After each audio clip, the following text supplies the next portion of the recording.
Hello students, आपका स्वागत है हमारे यूट्यूब चैनल में, जिसमें हम बात करने वाले हैं आज जो है प्रश्नावली 4.1 के प्रश्न नंबर 2 की, जो कि आपके सामने दिया हुआ है। निम्न स्थितियों को द्विघात समीकरणों के रूप में निरूपित कीजिए। तो नीचे क्या है, आपकी प्रश्न नंबर 2 में कुछ समस्याएं आपको दी हुई हैं, स्थितियाँ कुछ दी हुई हैं। उन स्थितियों को पढ़ करके उनको जो है आपको द्विघात समीकरणों में परिवर्तित करना है, निरूपित करना है। तो चलिए अब हम शुरुआत करते हैं दूसरे के पहले भाग की, जो आपके सामने दिया हुआ है। एक आयताकार भूखंड का क्षेत्रफल 528 वर्ग मीटर है। क्षेत्र की लंबाई मीटरों में चौड़ाई के दुगने से एक अधिक है। हमें भूखंड की लंबाई और चौड़ाई ज्ञात करनी है। तो चलिए, तो सबसे पहले हमने जो प्रश्न पढ़ा तो उसमें आपको साफ दिख रहा होगा कि क्षेत्र की लंबाई चौड़ाई के दुगने से एक अधिक है। इसका मतलब आपको चौड़ाई का पता होना बहुत जरूरी है। क्यों? क्योंकि चौड़ाई, लंबाई क्या है, चौड़ाई की दुगने से एक अधिक है। तो जब हमें चौड़ाई नहीं पता होगी तो किस चीज़ का हम दुगना करेंगे और किस चीज़ से जो है हम एक अधिक करेंगे जो है। तो यहाँ पर जो है आपका चौड़ाई का पता होना आपके लिए बहुत ज़रूरी है। तो सबसे पहले हम क्या करेंगे, माना आयताकार खंड की चौड़ाई बराबर आपकी x मीटर है। तो प्रश्नानुसार आपकी जो है आयताकार खंड की जो लंबाई होगी आपकी, वो क्या है, चौड़ाई के दुगने से एक अधिक है। तो चौड़ाई आपकी x है, इसका दुगना करेंगे तो 2x हो जाएगा और ऊपर से एक अधिक है। कितनी अधिक है? एक अधिक है। तो इसकी जो लंबाई आपकी हो जाएगी आयताकार खंड की, वो हो जाएगी आपकी 2x + 1। अर्थात अब हमें यहाँ पर चौड़ाई पता चल गई, लंबाई पता चल गई, तो जो क्षेत्रफल है इसका वो आपका आसानी से निकल के आ जाएगा। आ जाएगा कि नहीं आ जाएगा? आयताकार खंड का क्षेत्रफल बराबर 528 मीटर स्क्वायर। तो अब आयताकार है, इसका मतलब इसका क्षेत्रफल का जो फॉर्मूला होता है वो आता है आपका लंबाई गुणा चौड़ाई, बराबर आपको हो जाएगा 528 वर्ग मीटर। ठीक है ना? अब लंबाई जो आपकी निकल के आई है वो आपकी निकल के आई है 2x + 1। तो यहाँ रख देंगे 2x + 1 गुणा, और चौड़ाई हमने आपकी ली है, वो ली आपकी x। तो यहाँ चौड़ाई रख देंगे हम x, बराबर आपका हो जाएगा 528, है ना? मात्रा को छोड़ दे रहे हैं। तो अब हम आगे इसको हल करेंगे तो क्या होगा आपका, इसका इसमें मल्टीप्लाई करना पड़ेगा। तो मल्टीप्लाई का साइन है, तो x का हम 2x में गुणा करेंगे तो ये आपका हो जाएगा 2x² प्लस x का 1 में करेंगे तो x एकम x बराबर 528। ठीक है ना? अब सबको एक तरफ इकट्ठा कर लेंगे। तो सबसे पहले लिखेंगे 2x², फिर लिखेंगे x वाले टर्म को, फिर लिखेंगे कांस्टेंट वैल्यू को। तो ये आपकी जो है माइनस की हो जाएगी 528 बराबर 0। तो अब जो हमें समस्या दी हुई थी, और आप यहाँ देख रहे होंगे कि जो समीकरण आपका जो निकल के आया है, इसकी जो अधिकतम घात है आपकी, वो है आपकी 2 है। अर्थात ये जो समीकरण आपका निकल के आया है वो आपका द्विघात समीकरण निकल के आया है। और इस प्रश्न में हमें जो है करना था वो यही करना था कि जो समस्या दी हुई थी उसको द्विघात समीकरण के रूप में इसको निरूपित करना था। तो ये आपका यहाँ पर फाइनल आंसर हो गया। जो हमारी समस्या थी उसको हमने द्विघात समीकरण में निरूपित कर दिया है। तो अब हम जो बात करेंगे, अब अगले क्रम में बात करेंगे दूसरे भाग की, जो है किसकी, दूसरे भाग की। दो क्रमागत धनात्मक पूर्णांकों का गुणनफल 306 है। हमें पूर्णांकों को ज्ञात करना है। आप देख रहे होंगे यहाँ पर बात जो हो रही है वो हो रही है दो क्रमागत धनात्मक पूर्णांक। तो पूर्णांक सभी जानते हैं आप, जो है जो गिनतियाँ होती हैं आपकी, मान लो कोई भी नंबर हो आपका, कोई भी डिजिट जो है अंक का हो, कोई भी अंक हो, आपका पूर्णांक माना जाएगा। लेकिन धनात्मक पूर्णांक आपको लेने हैं, अर्थात +1 +2 +3 इस तरह के हो जाएंगे। ठीक है ना? और ऊपर से क्रमागत हैं, मतलब क्रम से चलते चले जाएंगे। तो सबसे पहले हमें क्या करना होगा, यहाँ पर दो क्रमागत धनात्मक पूर्णांक जो आपको मानने होंगे। माना पहला क्रमागत धनात्मक पूर्णांक आपका x हमने ले लिया, तो जो दूसरा क्रमागत धनात्मक पूर्णांक होगा वो आपका x + 1 हो जाएगा। क्योंकि क्रमागत की बात हो रही है, तो होता क्या है, आपकी जो गिनतियाँ होती हैं या जो नंबर होते हैं आपके, एक जोड़ते जाओ अगली आपको प्राप्त हो जाएगी, एक जोड़ते जाओ अगली आपको प्राप्त जो आपकी हो जाएगी। तो पहला जो धनात्मक क्रमांक पूर्णांक है आपका वो x हो गया, दूसरा क्रमागत धनात्मक पूर्णांक आपका x + 1 हो गया प्रश्नानुसार। अब आप देख रहे होंगे कि दोनों धनात्मक पूर्णांकों का गुणनफल मतलब गुणा, तो इसमें क्या होगा आपका पहला पूर्णांक गुणा दूसरा पूर्णांक बराबर कितना दे रखा है आपको, 306। मतलब पहले वाले पूर्णांक का आपको गुणा करना है दूसरे वाले पूर्णांक के साथ। तो आपका जो गुणनफल आपका आएगा वो आपका आएगा 306। तो अब हम क्या करेंगे, जो हमने पहला पूर्णांक लिया है वो आपका लिया है x, तो यहाँ पर रख देंगे गुणा, और दूसरा जो पूर्णांक लिया हमने वो लिया है x+1, तो यहाँ रख देंगे x+1। ठीक है, इसको हम ब्रैकेट में बंद कर लेंगे क्योंकि इसमें दो आपके पद दिए हुए हैं, 1 2, इसलिए ये आपको ब्रैकेट में बंद करना होगा, बराबर 306। अब क्या है, यहाँ पर जो है पूर्णांकों का गुणनफल हो रहा है, तो चलिए गुणा करेंगे। देखो x का x में करेंगे तो आपका हो जाएगा x² प्लस x का 1 में करेंगे तो आपका आ जाएगा x बराबर 306। सभी को एक तरफ इकट्ठा करते हैं तो सबसे पहले x² वाला, फिर x वाला माइनस 306, क्योंकि प्लस के थे तो आपके माइनस के हो गए। और इस समीकरण को आप देख रहे होंगे तो इसकी जो अधिकतम घात है आपकी वो 2 है, अर्थात जो समीकरण आपका बन के आया है वो बन के आया है आपका द्विघात समीकरण, जो कि इस प्रश्न में आपको क्या करना था, दी गई समस्याओं को द्विघात समीकरण में परिवर्तित करना था। तो ये दूसरी समस्या के दूसरे भाग का जो है आपका उत्तर आ चुका है। आने वाले हैं दूसरे के तीसरे भाग। दूसरे का तीसरा भाग है, रोहन की माँ उससे 26 वर्ष बड़ी है। रोहन की माँ उससे 26 वर्ष बड़ी है। उनकी आयु वर्षों में का गुणनफल अब से 3 वर्ष पश्चात 360 हो जाएगा। हमें रोहन की वर्तमान आयु ज्ञात करनी है। हमें रोहन की वर्तमान आयु ज्ञात करनी है। तो जैसा कि आप प्रश्न को पढ़ने के बाद आपको दिख रहा होगा कि रोहन की माँ उससे 26 वर्ष बड़ी है, तो इसका मतलब क्या हुआ भाई, उसकी जो माँ है वो रोहन से। तो जब हमें रोहन की नहीं पता होगी तो हम माँ की जो उम्र है या आयु है वो 26 वर्ष कैसे अधिक कर देंगे, कैसे बड़ी कर देंगे। तो हमें यहाँ क्या करना होगा, रोहन की आयु जो है x लेनी होगी, x वर्ष लेनी होगी। चलिए करते हैं। तो माना रोहन की जो वर्तमान आयु है वो हमने मान ली x वर्ष। जैसा कि पहले में कहा गया है कि रोहन की माँ की उम्र जो है रोहन से 26 वर्ष बड़ी है।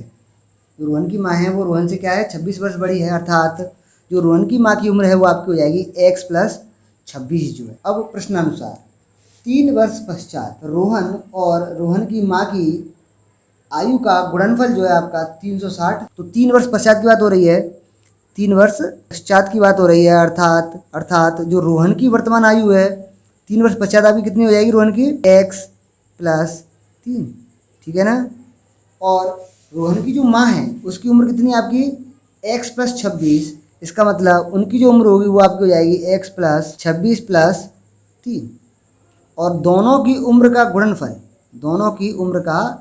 गुणनफल आपका वो दिया हुआ है 360। अब इसको आगे हम जो हल कर लेंगे तो आपको क्या होगा, इसका द्विघात समीकरण आपको जो है प्राप्त हो जाएगा। तो चलिए आगे हल करते हैं। तो x+3 का तो भी x+3 ही आएगा, गुणा यहाँ पर आप देख रहे होंगे x+26+3 आपके कितने हो गए 29 बराबर 360। इसको आगे हल करेंगे तो x का जब x में गुणा करेंगे तो आपका हो जाएगा x² प्लस x का 29 में करेंगे तो आपका हो जाएगा 29x प्लस, और 3 का जब x में करेंगे तो ये आपका हो जाएगा 3x प्लस। जब हम 29 का 3 में करेंगे तो आपका आएगा, देखो 9 3 27 की 7 हासिल आपकी 2, और 3 दूनी 6 और 2 8, तो 29 दिया हो गया आपके 87 बराबर 360, ठीक है ना। अब सबको एक साथ इकट्ठा कर लेंगे तो सबसे पहले आपका जो आएगा वो आएगा आपका x² प्लस, और दूसरा क्या आएगा 29x प्लस 3x, कितने हो गए आपके 32x प्लस 87 का 87, 360 प्लस के हैं तो ये आपको हो जाएंगे माइनस के 360 बराबर 0, x² प्लस 32x माइनस के बचेंगे। क्यों, क्योंकि जो प्लस की संख्या है ये आपकी माइनस की है और माइनस की संख्या 360 आपकी बड़ी है। तो 360 में से अगर हम 87 घटाते हैं तो आपका बचता है, देखो 10 में से 7 गए तो आपके 3 बचे, ठीक। यहाँ बचे आपके 5 में से 8 जाएंगे नहीं तो 15 हो गए, 15 में से 8 गए तो आपके बचे 7, और यहाँ बचा आपका 2 बचेंगे 2, तो आपका आ गया 273 बराबर 0। और अगर आप इस समीकरण को देख रहे होंगे तो आपको साफ नज़र आ रहा होगा कि ये आपका जो है द्विघात समीकरण है, अर्थात हम ये कह सकते हैं कि जो हमारे लिए दूसरे के तीसरे पार्ट में जो समस्या दी हुई थी उसका जो द्विघात समीकरण बना है आपका वो ये बना है x² प्लस 32x माइनस 273 बराबर 0। जैसा कि आप प्रश्न में देख सकते हो, क्वेश्चन नंबर 2 में लिखा गया है निम्न स्थितियों को द्विघात समीकरणों के रूप में निरूपित कीजिए। तो इनको द्विघात समीकरण के रूप में निरूपित करना है, इनको हल नहीं करना है। लेकिन अगर आप हल करना चाहो तो किस तरीके से कर सकते हो वो इस प्रश्न में आपको बता दिया गया है। बाकी आपको इसको हल करने की ज़रूरत नहीं है और आप इसको समीकरण के रूप में निरूपित करके छोड़ सकते हो। यही आपका आंसर माना जाएगा क्वेश्चन के हिसाब से। का द्विघात समीकरण हमें प्राप्त हो चुका है x square plus 32x minus 273 बराबर 0। अब इसको हम क्या करेंगे, x के लिए सॉल्व कर लेंगे। तो यहाँ पर आपको 273 के ऐसे गुणनखंड करने होंगे कि घटाने पर आपका जो है 30 आ जाए। तो चलो करते हैं 273 के गुणनखंड। जब 273 गुणनखंड करते हैं तो सबसे पहले देखते हैं कि भाई ये 2 से तो नहीं जा रहा, अब 3 से चेक करेंगे। 3 के लिए हम क्या करते हैं, 7 और 3 10 और 2 12। 12 मतलब 3 के गुणनखंड 3 में पारे में आ रहा है, तो ये पूरा 3 से आपका कट जाएगा। 3 9 27, 3 एकम 3। अब आपका आ गया 91। 91 कटेगा आपका 7 से, 7 एकम 7, 2 बचे 7 21। अब ये आपका कटेगा 13 से, 13 एकम 13। तो आपके गुणनखंड आ गए 3 7 और 13। अब इनका हम इस तरह से पेयर बनाएंगे कि हमें घटाने पर 32 आपका जो है प्राप्त हो जाए। तो मुझे सीधे सीधे दिख रहा है कि अगर मैं 13 का गुणा 3 में करता हूँ तो 13 3 39 और 7 बचा आपका -7 करूँगा तो आपके 32 बच जाएंगे। और 39 गुणा 7 करेंगे तो आपका 273 आ जाएगा। ठीक है, तो सीधी बात जो हो गई, आपके गुणनखंड जो है आपके इस तरह से निकल के आ गए। इनका इस्तेमाल करके हम इस समीकरण को आगे हल कर लेंगे। तो एक्स स्क्वायर का एक्स स्क्वायर प्लस 32 के स्थान पर हम लिखेंगे 39 माइनस 7 एक्स का एक्स माइनस 273 बराबर 0।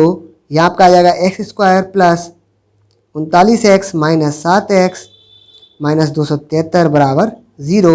x कॉमन लेंगे तो x प्लस आपका 39 बचेगा और यहाँ से आपका आएगा 7 कॉमन लेंगे तो x माइनस यहाँ आपका बचेगा 39, सॉरी माइनस माइनस आपका हो जाएगा प्लस बराबर 0।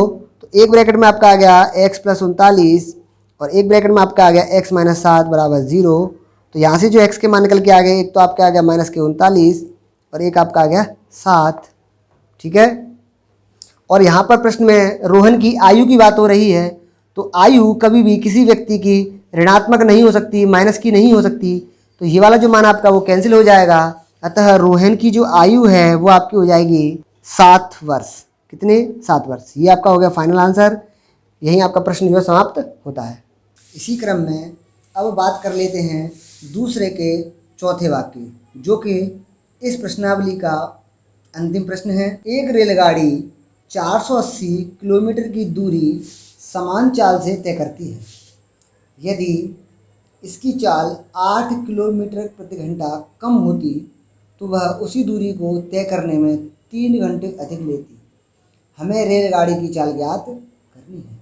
तो सबसे पहले हम क्या करेंगे, इस रेलगाड़ी की चाल को जो है मान लेंगे। तो चलिए माना, तो अब हम इस प्रश्न को करेंगे। तो माना रेलगाड़ी की चाल जो आपकी x किलोमीटर प्रति घंटा है। ठीक है, अब पढ़ते हैं प्रश्नानुसार। तो जो दूरी आपकी दे रखी है इस प्रश्न में, वो दे रखी है आपकी 480 किलोमीटर की दूरी।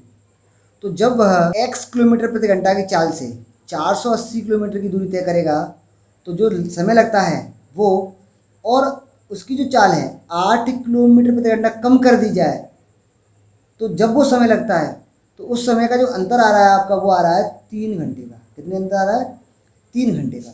तो जैसा कि आप जानते हैं चाल बराबर दूरी बटे समय। तो यहाँ पे जो बात हो रही है वो समय की हो रही है, क्योंकि 3 घंटे कम समय लगता है। तो इसका मतलब क्या हुआ, जो समान चाल चल रही है उसमें लगा समय, और जो चाल में कमी आई 8 किलोमीटर प्रति घंटे का मुझसे कम से चल रहा है, तो जो समय लग रहा है उसका अंतर कितना है, 3 घंटे है। तो हम क्या करेंगे, अगर जो रेलगाड़ी है x किलोमीटर प्रति घंटा की चाल से चल रही है, ठीक है, और 480 किलोमीटर दूरी चलनी है, तो समय जो लगने वाला है वो आपको लगने वाला है दूरी, अर्थात दूरी बट्टे चाल। ठीक, इतना समय लगेगा। अब इसकी चाल क्या है आपकी, 8 किलोमीटर प्रति घंटा कम कर दी।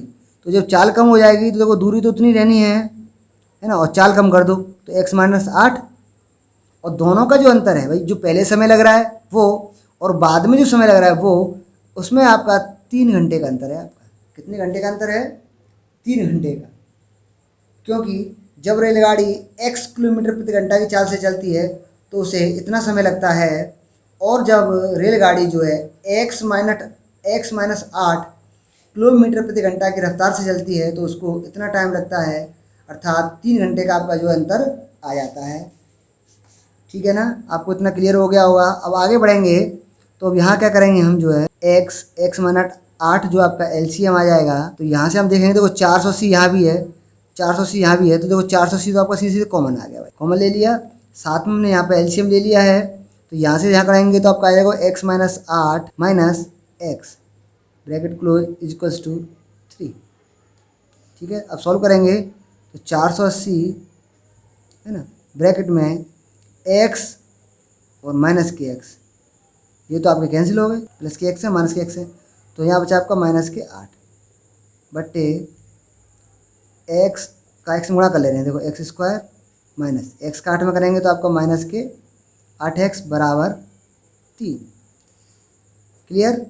अब यहाँ इसके नीचे एक मान लेंगे तो आप देख रहे होंगे कि भाई ये 3 ऊपर है, बराबर लगा हुआ है, तो 3 के पार्ट से ये कट रहे हैं तो काट लेगा, तो 3 वाले कट रहे हैं, 3 एकम 3, 3 6 18 और 0 की 0, तो यहाँ से आपको जो निकल के आया वो निकल के आया x स्क्वायर माइनस 8x बराबर 160 गुणा माइनस के 8। अब आगे सोल्व करेंगे तो x स्क्वायर माइनस के 8x बराबर, यहाँ पे आपका माइनस आने वाला है, 16 अट्ठे 128, 16 अट्ठे 128, 0 की 0। अब x स्क्वायर माइनस 8x, ये आपके माइनस के हैं, इनको उधर ले आएंगे तो ये आपके प्लस हो जाएंगे 1280 बराबर 0।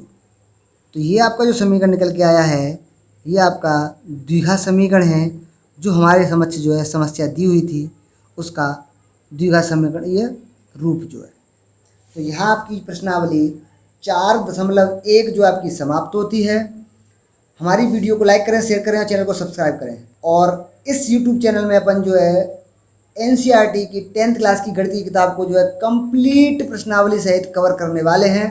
तो हमारी वीडियो को जो है लाइक करना, शेयर करना और चैनल को सब्सक्राइब करना ना भूलें।